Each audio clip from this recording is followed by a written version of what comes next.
और उधमपुर लोकसभा सीट से बीजेपी के उम्मीदवार डॉक्टर जितेंद्र सिंह ने हीरानगर में इंतखाबी रैली से खिताब किया। इस दौरान उन्होंने कांग्रेस को निशाना बनाते हुए कहा कि कांग्रेस ने आम लोगों के साथ जानिबदारी का मुजाहरा किया है और मोदी हुकूमत ने आम लोगों को अपनी हुकूक दिए हैं। कब आएगा 200 रुपये लेके?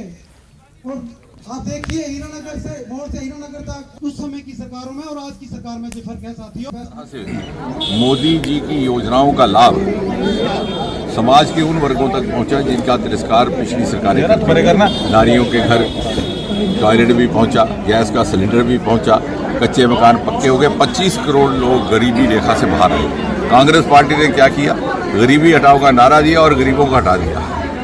लेकिन मोदी जी ने 25 करोड़ लोगों को परमानेंट ढंग से गरीबी रेखा से बाहर है। जहाँ तक हीरानगर का संबंध है, आज यहाँ पर एक्सप्रेस कॉरिडोर बन रहा है, हिंदुस्तान का सबसे बड़ा शानदार कॉरिडोर।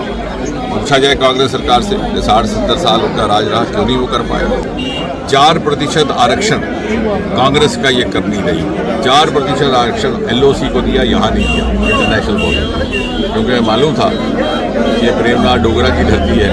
इन्होंने तो जनसंघ और बीजेपी के साथ ही इनकी प्रतिबद्धता है, लेकिन वहाँ पर क्योंकि उनके मंत्री चुन करके आते थे और MLA चुन कर आते थे कांग्रेस एमसी को, वहाँ दिया। वो आरक्षण का जो भेदभाव है, बच्चे और बच्चे में भेदभाव, सरहद के एक हिस्से की संतान अलग, दूसरे हिस्से की अलग, वो भेदभाव भी मोदी जी ने खत्म किया।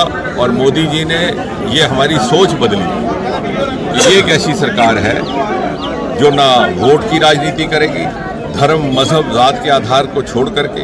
ये भी नहीं पूछा जाएगा कि आपने किसको वोट दिया, ये भी नहीं कहा जाएगा आप किसको वोट दिया। लेकिन आज जनमानस की, आम गली कूचे में खड़े व्यक्ति की आवाज़ है कि मोदी जी को 400 पार कराइए, ताकि जिस तरह से उनकी नेमतों की बारिश हम पर हो रही है।